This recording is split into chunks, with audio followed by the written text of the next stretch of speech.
Eleanor Roosevelt once said, "The purpose of life is to live it, to taste experience to the utmost, to reach out eagerly and without fear for newer and richer experience." This is the Producers Lounge podcast. Welcome back for Season 2, hosted and produced by GreaterAndGrander.com. On this week's episode, we're chatting with Evan Weinstein, who has produced and directed unscripted television going back 30 years, including The Amazing Race and America's Funniest People. Most recently, he was on the field producing team of Borat Subsequent Movie Film. Evan is a fantastic guy and also a great sport. A quick note about this episode, we always like to do live interviews when possible instead of Zoom. In this instance, we met at a location in the valley with outdoor seating right by a park, so you may hear a motorcycle go by or some ambient noise, but it's a fantastic conversation nonetheless. Here now is my conversation with Evan Weinstein. So what are you from originally? I'm from New York originally. I grew up in New York and came out here in 1987. Nice. Yeah. East Coast. East Coast. I'm actually from Stamford, Connecticut. Oh, okay. Yes, I have, yes. WWE is there. It is. Yes. It is. Yes. You're one of the few people to know that, because most of the people, when I tell them that, they ask, "Did you grow up on a farm?" Oh, no, not Stamford. Little further out, maybe. Yeah. Besides, Connecticut's not New Jersey. So there you go. So that's the real farmland. Yes. So. Or one for those poor people in New Jersey. Exactly. But yeah, I grew up in New York. Went to I realized that when I went to the High School of Performing Arts as a music major, then went to Syracuse University as a theater major, and was going to direct Broadway musicals is what I wanted to do. And when that wasn't really coming to fruition in the mid-'80s, I came out here and got into television. That's essentially, and I've been here since. Nice. Yeah. So let me ask, when you first got out here, what was your, big your first actual entertainment industry job? I was working as a bartender at Tony Roma's in Encino. And one Friday, it was a Friday, happy hour, a lot of people were in there, and this guy came in with a couple of other people, and he was celebrating having been promoted to an associate producer on this particular project, whatever it was, I didn't know at the time. And I congratulated him, I bought him a drink, and then I said, and when he was paying, when they were ultimately leaving, I actually had my resume with me, and I handed him my resume, and I said, "Listen, if you ever need anyone, I'm just out here looking to get my foot in the door, whatever, this and that." And he called me the next Monday or Tuesday and said, "We just had a PA quit. Would you be interested in the job?" I said, "Yes." And so I left Tony Roma. So I was only a bartender for maybe 5 weeks, something like that. So I left Tony Roma's, and I started work as a PA on an NBC Movie of the Week. So I worked on that, and they kept me on into post-production, so the job lasted quite a few months. And then the show, even though it hadn't aired yet, had been a backdoor pilot for a series. So they actually picked it up to series, so they kept me on as they were starting to get into the writing and all of that. And then the big writer's strike of 1988 hit. Well, that's what put me out of work. So it put me out of work, and it lasted a very long time. That strike lasted 9 months or something crazy like that. Oh, wow. It was very, very long, much longer than the last one. That was whatever it was, 10 years ago. But anyway, so I was a tour guide in Beverly Hills, driving one of those little trucks and all that kind of stuff. And then when it all ended, it was basically like starting from the beginning, because I'd only worked on one job. I didn't know anybody really. Nobody had been doing anything for 9 months. So the odd thing was that I was offered a job by those same people. Ah, nice. So working on another show. So that was when I really started to actually work. And then like everybody else, I had good years, bad years. Some years I was doing survival jobs. Some years I was working in television, and eventually got my foothold and made my way up. So what's the funniest story from one of your survival jobs? I gotta ask. Oh God, I had so many. When I was a tour guide, right? And it was these little buses that go around through the Hollywood, and you go to the Chinese theater, and you go to And then you drive them down the Sunset Strip and you go into there. And people ask from different places, ask all kinds of questions. And so we were at the Chinese theater and we get back into the van after they've been looking around and we start to drive. Someone says, I have a question. I don't understand how they get those footprints into the hard cement. And there was silence in the van because they couldn't believe that this person was asking that question. And I said, and I was like, is that straight? She goes, no, really, I don't get it. You know, I mean, they've put in the sidewalk and then and how do they do it? And I said, well, they get the people to stand there in place and jump up and down over and over again until they, and the van laughed and I got really good tips that day, but I felt bad for sort of it, but it was the stupidest question I think I've ever heard in my life. Was how do they get the footprints into that hard cement? Yeah, it was, yeah. And then I said, no, they take it out and they lay fresh cement and that's what, and she goes, oh, that makes sense. And I think her husband was ready to kill her, but yeah, that's, you know, from the survival days, that was, you know, but it was fun. It was a good time. Nice. And what were some of the series that you worked on that you enjoyed the most at that time? Well, back then, I mean, the thing that really got me into reality television was I was hired on to a show called America's Funniest People, which was the sister show to Funniest Videos. Now, Funniest Videos is still on. Right. Obviously, it's been, 30 years, whatever it's been. But for the first couple of years, there was the sister show, America's Funniest People.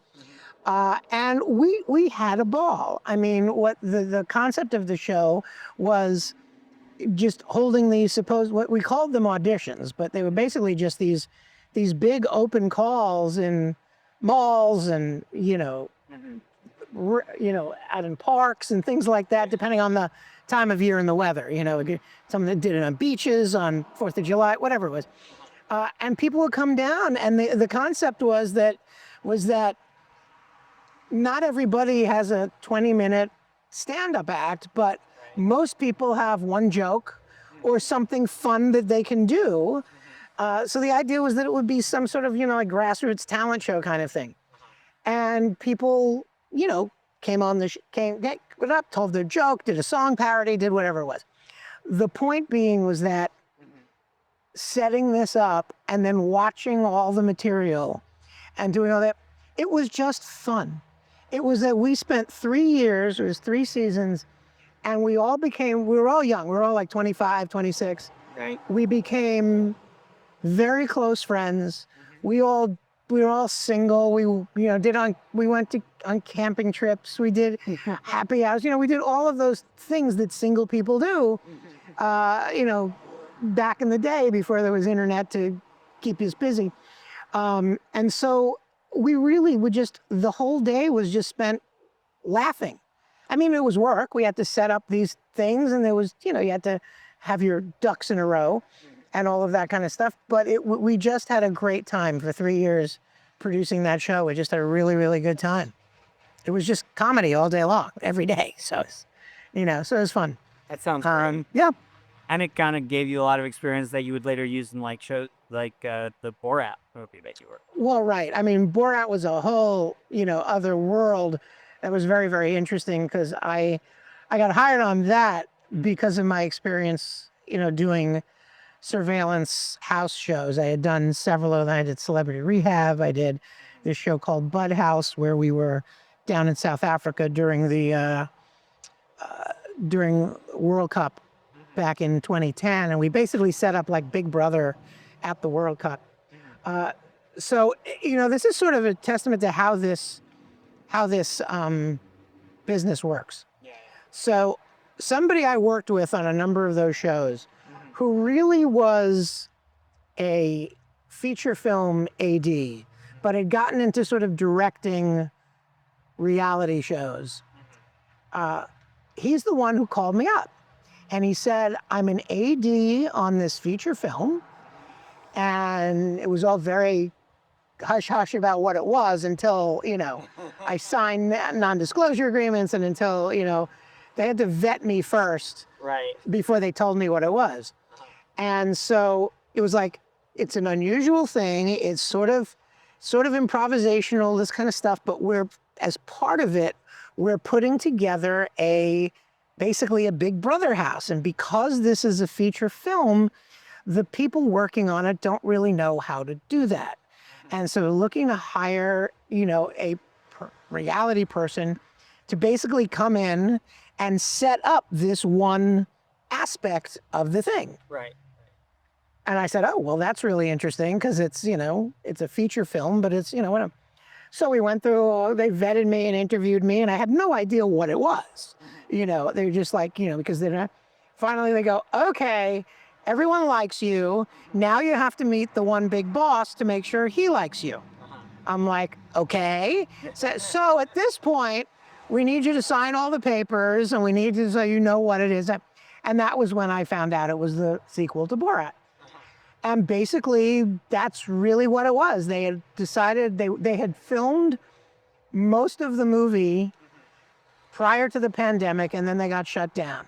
And they had like 5 weeks of filming left. So they knew they were coming back. And while he was home, Sacha Baron Cohen was just decided he wanted to put this new sequence into the movie. And so they decided the only way that they realized they could make that happen with him being in a quarantine house was to set it up basically like a reality show. And so I can't go into all the machinations of how they got the people there and all that I can't go into, but it was my job on a very basic level to work with the kinds of people I work with that don't usually work on feature films, the kind of people who do robocams and the kind of people who do surveillance audio and all of that kind of stuff, and location managers, all that kind of stuff that we do. And that was basically what it was. I put together my little team. We found the location, and then we set it up. And then once it was all set up, Sacha and his writers and his team of producers took over the space and did their thing, with me, sort of they would turn to me and say, what about this? What about that? How can we make this happen? How can we make that happen? Right. But by that point, there was a real director and everybody else. So my job was really just to sort of back them up and bolster them and make sure that this machine that we put together worked, so that they could just come in and utilize it. Right. And I think it's worth mentioning because I don't think it's worth mentioning this. I know someone who worked on the first Borat, and you don't have to confirm nor deny any of what I'm about to say. But in terms of the machinations he did on Borat too, but what I found interesting was that when she worked on the sequences, everyone thought he was organic. Like one sequence that pops up is the van sequence in the first movie. Okay, yeah. And so in the first movie, he's just picked up by these hitchhikers, and everyone thinks, oh, he randomly ran into these. What I didn't realize at the time, and what my friend explained to me, was that in that first movie, in that van sequence, they had the van all set up. And then they would bring in these teams of like 3 frat boys at a time, just circling it, running through them, 8 teams in like a 12-hour day. So I thought that was very interesting. Right. I mean, again, I actually had nothing to do with how they procured the people or even how they got them there. They kept everything very compartmentalized so that things wouldn't get leaked out or things like that. So literally it was like being a catcher. I and my team, we set up this location and then it all just moved in, is basically what happened. And then we kind of stood there and watched and helped as we were needed. But once they came in, it was their thing. And I had no idea where they found the people, what they said to them, how they got them there, it was literally, yeah. So, and I think they do that on purpose. They, so that I can't come to an interview, because I'm not even holding back. I have no idea. And so therefore their methodology works. I literally couldn't even begin to tell you how they did it. If it's anything like the reality shows I've worked on, it's one step above writing on a bathroom wall for a good time call. Right. Could be. It could be. Actually, I'll tell you this: how good they were about it. Like I said, we were working really in the last few weeks, right? The thing with Giuliani that we all eventually knew about, obviously saw in the movie, had happened long before that. Long before that, during the pandemic. It happened long before that. And no one said a word. No one ever said, hey, when you see this movie, you're not going to believe. No one ever talked about anything that had previously happened on the set. It was all about what are we doing now? And what, and maybe if it was part of a meeting, you hear about what they're doing tomorrow. Because they were doing other filming, obviously, before and after what I was involved with. But then oftentimes they would say, okay, X, Y, and Z, you can jump off because it was all Zoom at that point because of the pandemic. You guys can jump off the call, you're fine, and we'll continue on. So it was, they really do keep it quiet. Wow. Damn. So then going back, you started out as a PA working on these various shows in the 90s. When did you move into producing? Like, how did you make those sound? Well, I actually made the jump at America's Funniest People. I mean, I came in as a segment producer, so basically setting up the shoots, not going in the field at all, but basically setting up the shoots. I had two producing teams that I was working for, and they leapfrogged weekends. So basically what would happen is team number one would shoot Thursday, Friday, Friday, Saturday, Sunday in whatever city they were in. And they would then come home, have a day off, and all during the time that they were shooting, I was prepping for Team B. So then Team B would be out the door, they would fly on like Wednesday, which would be the day, or Tuesday, and that would be the day that Team A comes back into the office after being off, gets all of their new material, and so you're leapfrogging between the two teams.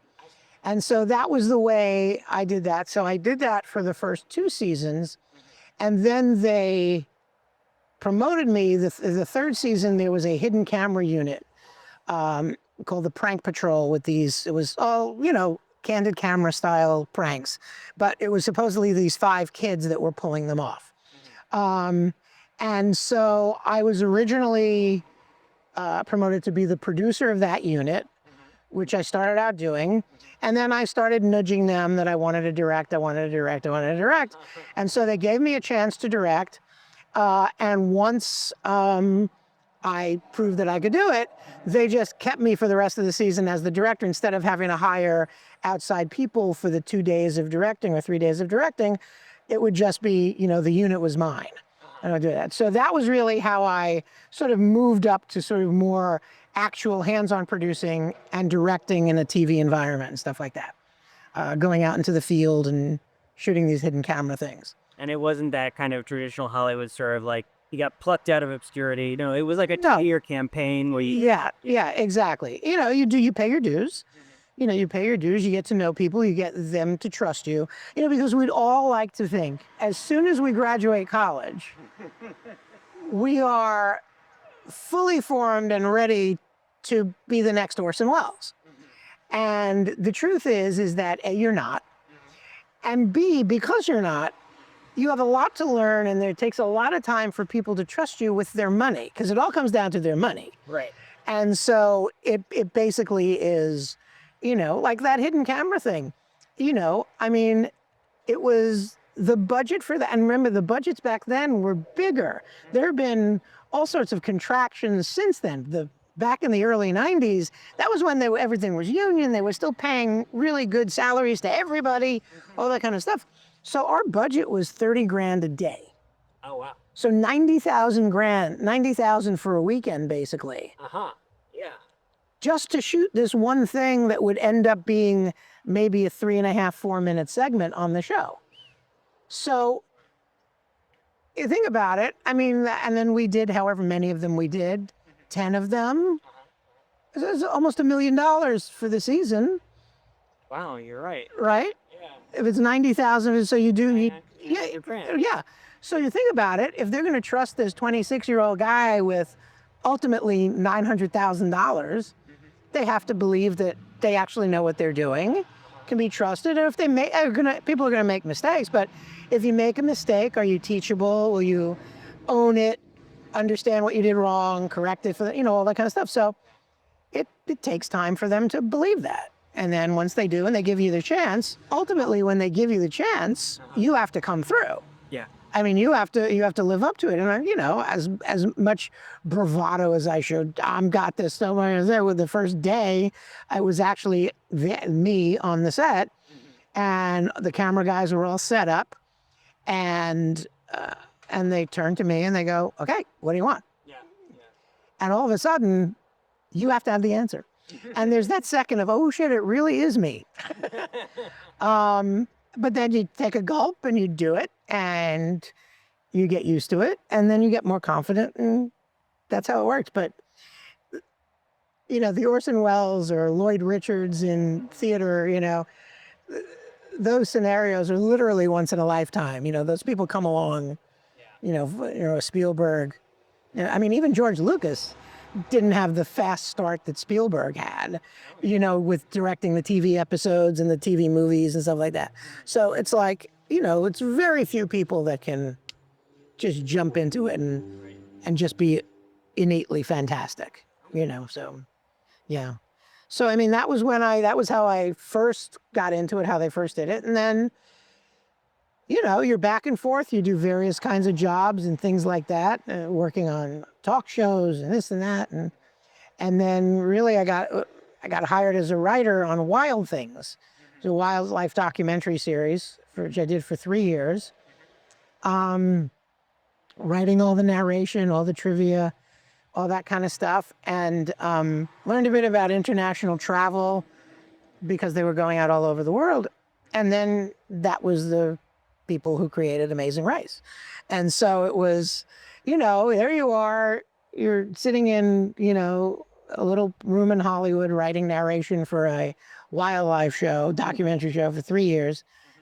And then, it ends and you're off doing something else and you get a call from someone who sold a show and like you to come in and work on it. And it changes your life, it's like, that's how it happens or doesn't happen, and for those of us that get that one phone call that makes that kind of difference, we're very fortunate. Yeah. Now, I thought Amazing Race was actually done by Mark Burnett. It is not. Amazing Race is not Burnett. It's the guy who created it was he and his wife, Bertram Van Munster and Elise Doganieri, and they were partnered with Bruckheimer. Oh. So it's Bruckheimer's, initially, because that was the thing too, was like, you've never done a show of this ilk before, so they partnered him with Bruckheimer. Plus Bruckheimer was the big CBS guy at the time. He had CSI, and it was just, he was the Pirates of the Caribbean. I mean, he was the big thing. So they put his name to it in order to really market it. But it was all Bert and Elise and the team. I mean, Jerry Bruckheimer had really very, very little to do with it. His television people came to meetings and did stuff like that, but it was the brainchild of Bert and Elise, and that's how it they're the ones who really made it happen. So yeah, and so so that kept me busy. Yeah, and you've been incredibly busy because I've going through your IMDb Pro, like you have writer, executive producer, director, consulting producer. Your career has been very diverse. How do you, and especially in an industry where you get pitching really easily, how are you able to maintain that kind of diversity where you're directing when you want to, or writing when you want to, or executive producing? It's very, very, very nice of you to say, how do I manage to do this when I want to or that when I want to? In many cases, it's I did what I needed to do because I needed a gig. Right. So sometimes it's executive producing, sometimes it's directing, sometimes it's a writing gig. Consulting producer, again, it's all of these different things is because I believe you have to be fluid in these. I'm fortunate in that, I guess you could say this, is that somewhat early on, people that I worked with gave me an opportunity to try different things. for whatever reason. They needed someone and it was easier to have someone in-house do it than look for someone outside. Or I bothered them and they figured, what the hell, just let them do it, get them off my back, whatever it is. But because I got experience doing various things, I'm able to zig and zag, in terms of looking for work. So when someone says, we've got, our producing staff is full, but we're looking for a writer. Do you want to write? And I'll go, sure. If I need that, let me write. That's fine. I'll write narration, or I'll write host raps, or, do whatever. We don't know what's happening yet with the show, but we do need somebody to come in and consult and work on format and help build the decks and pitch things to the network. So suddenly you're a consulting producer, which is very intentional on their part, by the way. I don't know if you know why. No, I'm interested to hear why. Because consulting producer is a non-Emmy title. Oh, I see. So they can bring you in with no risk to the hierarchy, because you can't be nominated for if the show turns into something big, and they decide not to have you continue on, they don't have to put you as part of the group that gets the kudos if something happens. So it's actually and it also helps them that there aren't executive producers attached and things like that. So there's a reason. It sounds fancy, like I'm a consultant, but it's actually, it's a way for them to keep you at arm's length. I see. No, we paid you to be a consultant. You're not entitled to any royalties. That explains it. Yep. And so it's a fancy word that helps them out. Okay. But that's really it. I mean, I'm fortunate in that when I do jump onto projects and sometimes I have the ability to, or I should say the opportunity to wear more than one hat. I might be producing and directing.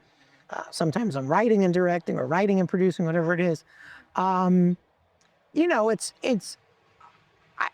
some extent, it's easier because I know what's in my head and I know what I'm trying to make happen. Or in reality television, the thing is that if I'm out in the field and I'm shooting something, and as often happens, things don't go as planned, and you have to zig and zag in the field, you have to punt, do this, do that, and you can write it down on paper, but sometimes as you're quickly making these adjustments in your head, you just have it in your brain how this thing you're doing is going to work instead of the thing you were supposed to do, because you can't do the thing you're supposed to do. And sometimes, so if you've done that and then you come back to post and you're actually writing the segment and working with the editor, you can then say, okay, so here's this wacky thing that happened. The way I did it was I did that and that and that, and then I did a pickup all the way at the end of the day that's going to look like this thing that doesn't make any sense, but if you pull that over here and use that, and they'll go, okay, I got it. In many ways, it's great to have multiple people working, because you get more minds, the more creativity you get. I always love collaborators, people throwing their ideas. I always tell people at the beginning of a production, I don't care who you are. If you've got a good idea, tell me your idea. Or if you think you have a good idea, tell me your good idea.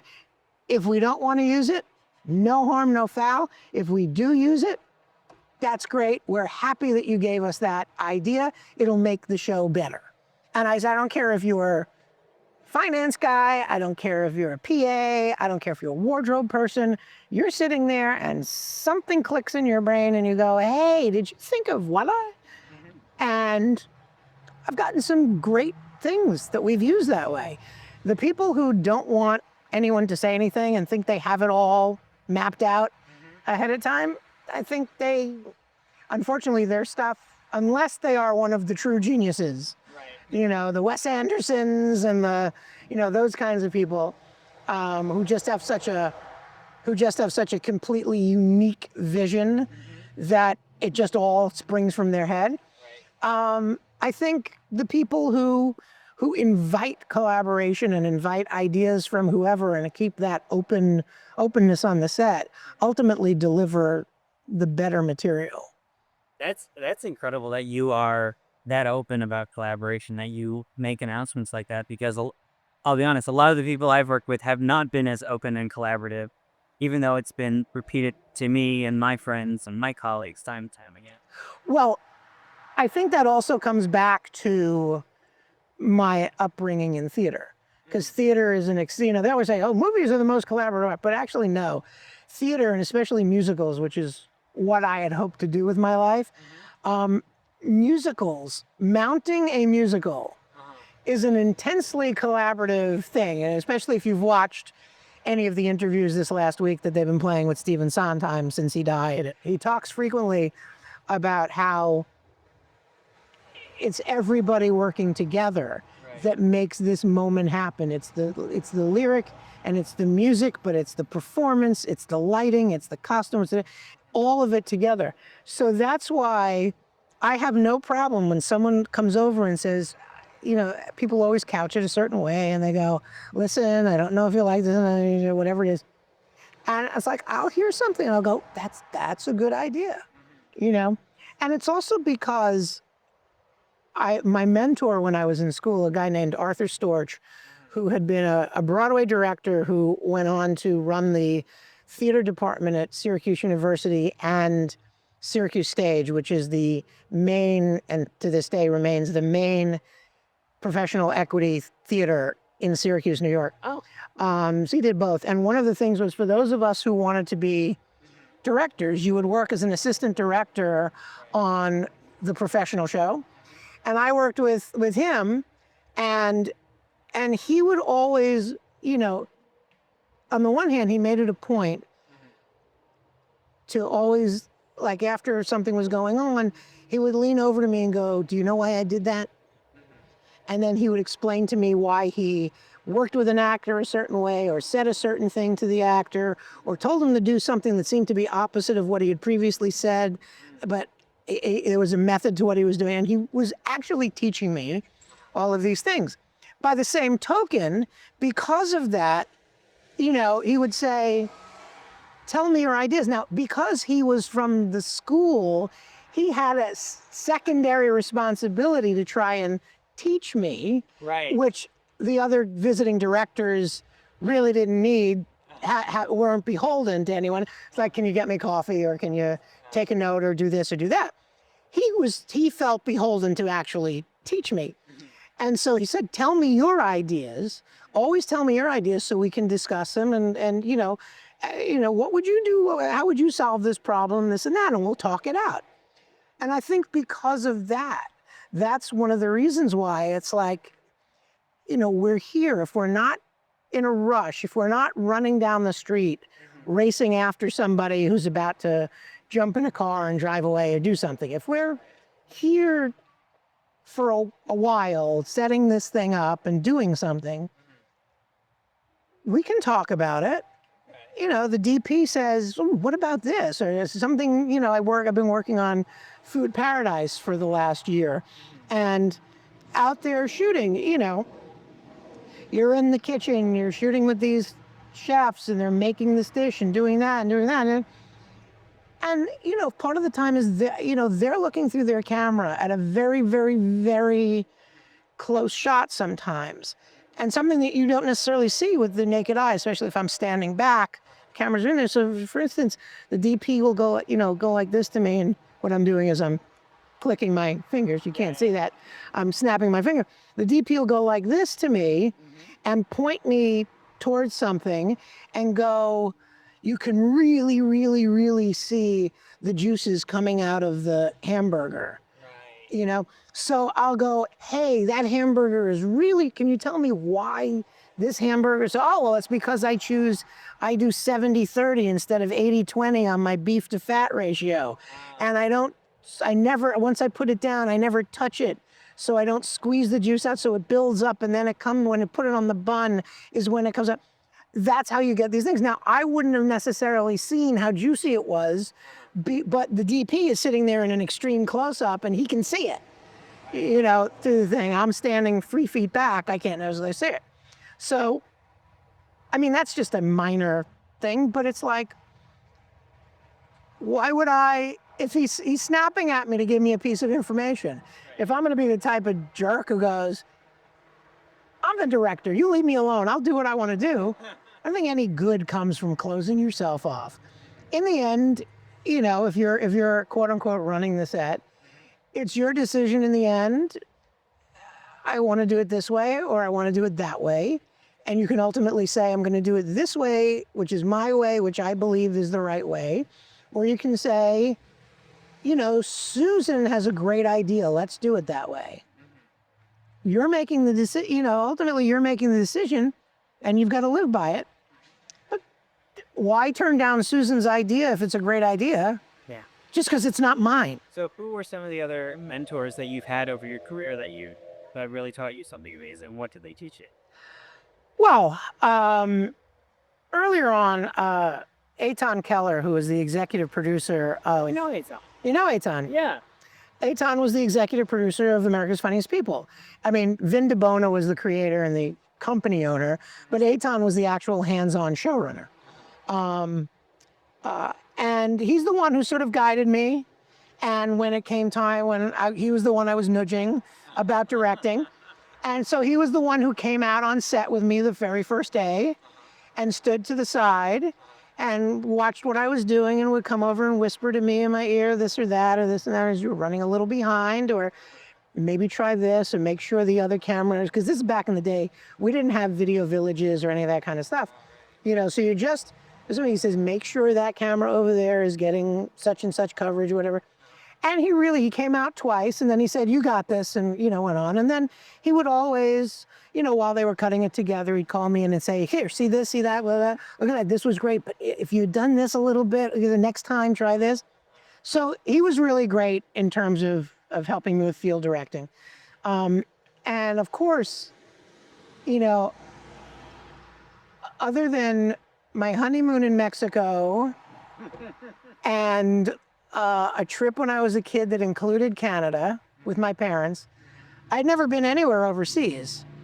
So when I started working on The Amazing Race, and it was clear that I was going to travel with the main executive team, of course it was Bert, who really taught me how to exist in that kind of international environment. And we're talking down to there's the producing television thing, and then there's just the life experience. We were in, the first race took place, we left in early March, and we went to South Africa, we were running around and we were there for a day and a half, but then we were in Europe. And we were in France and, places like that. And we got to our first really, really hot climate. And I'm in shorts. And Bert comes up to me and says, why are you wearing shorts? I said, well, it's hot. He goes, yeah, but animals in the street, dog bites, this kind of stuff. You got to always wear long pants.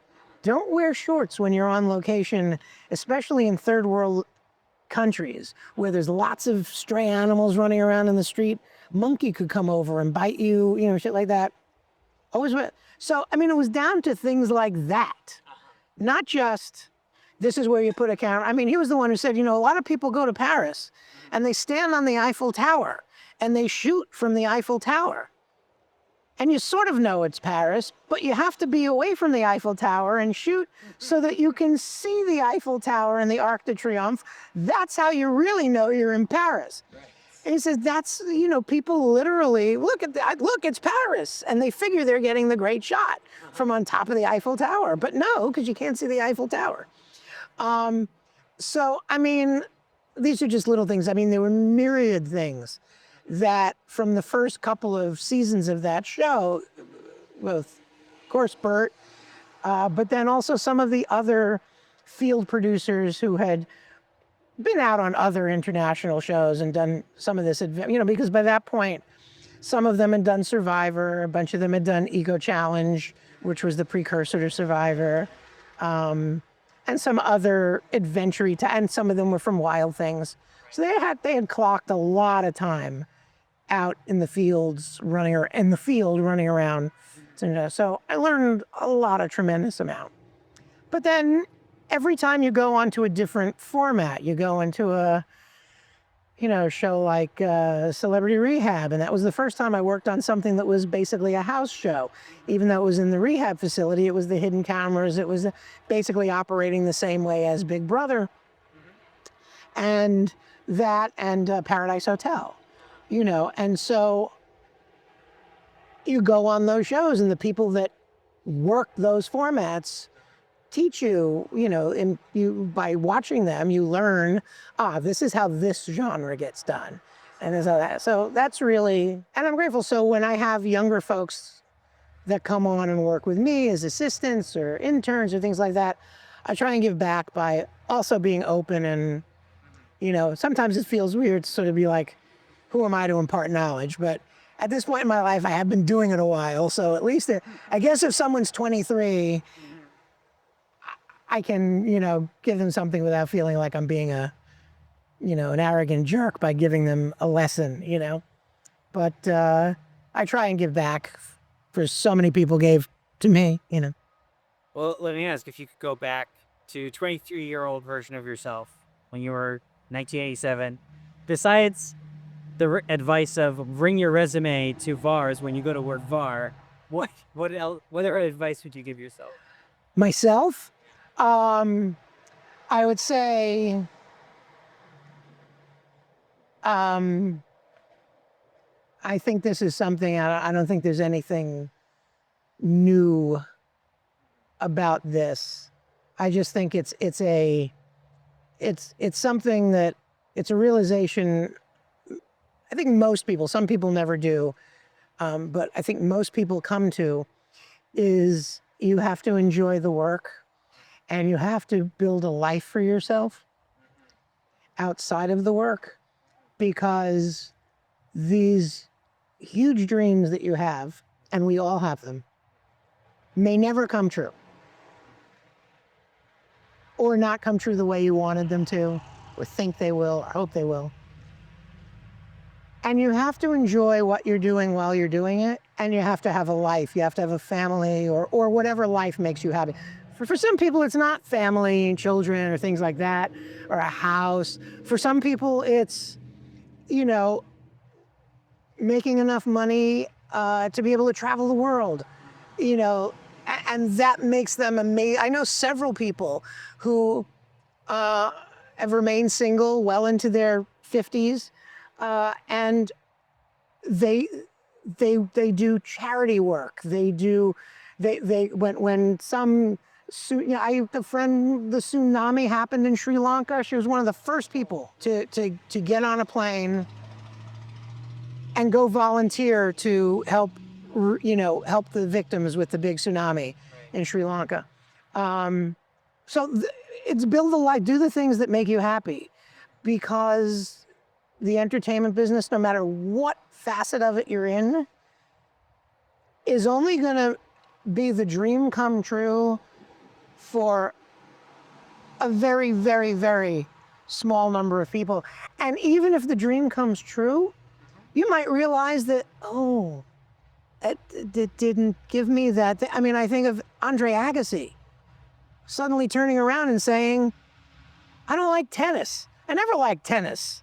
That's why he gave up tennis. He's like, he wins Wimbledon, he wins the US Open, he's one of the best players and best paid players in the entire world.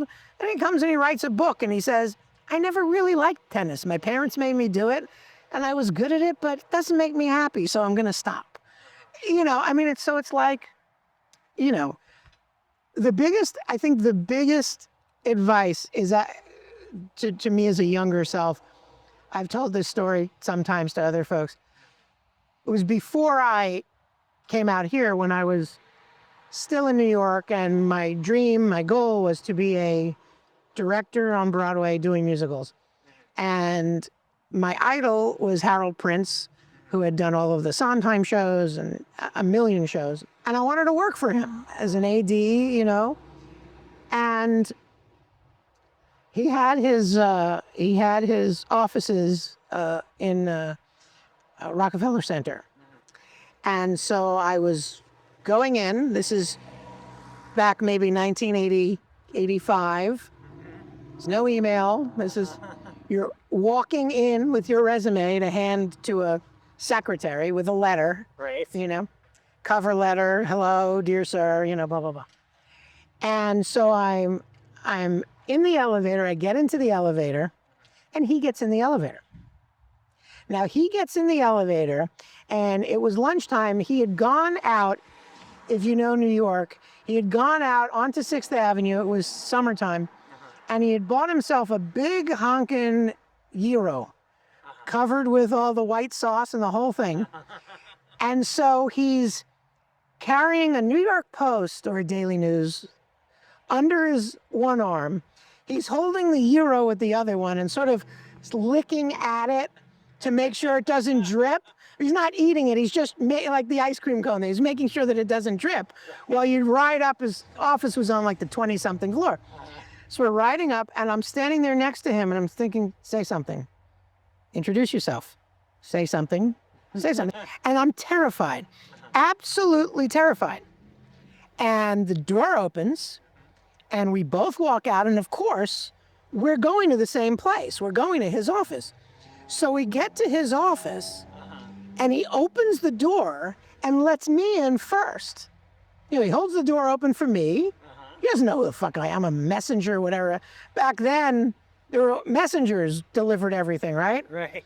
So I walk in, and then he walks in behind me and walks around and goes into his private office to eat his gyro. And I drop off I said, I'm here to drop off a resume, this and that, blah, blah, thank you very much, blah, blah, and I leave. And I have kicked myself for the last 35 years. Because it's like, why didn't I just say, Mr. Prince, I'm on my way up to your office to give you a resume because you are, you know, I admire you. I would like to work with you. You know, blah, blah, blah. And, you know, I know you got your lunch in your hands and you want to eat your lunch, but I just wanted to let you know my name is Evan Weinstein. I'm dropping my resume and, you know, please give me some something. Right. I had one parent of one of my friends said, you should have asked him for a bite. To his dying day, he would have never forgotten the guy who asked him for a bite of his lunch in the elevator. I said, yeah. I had trouble just saying hello, but I would tell myself, don't be afraid. Don't be scared. I mean, because 2 years later, I handed the guy my resume in the bar and said directly to him. I didn't ask his name and say, where are you working, and then go drop it off. Right. I actually handed it to him. So I guess I had learned my lesson. And who knows, maybe nothing would have come of it, but don't be afraid. That's what I would tell myself. And that is another episode of Season 2 of the Producers Lounge podcast. Thank you to my guest, Evan Weinstein, for joining us. You can find out more about him by checking out the show notes and visiting our website at greaterandgrander.com. Also, thanks to my friend and audio engineer, Rich Johnson. Our intro and outro music today was Menilmontant by Latché Swing. Our episode still image is by Ricardo Tomasz on Greater and Grander. If you have any questions or suggestions, we'd love to hear from you. Let us know in the episode comments. You can stay up to date by following us on social media at Greater and Grander. Join us next week for more cocktails and questions, and until then, keep producing dreams.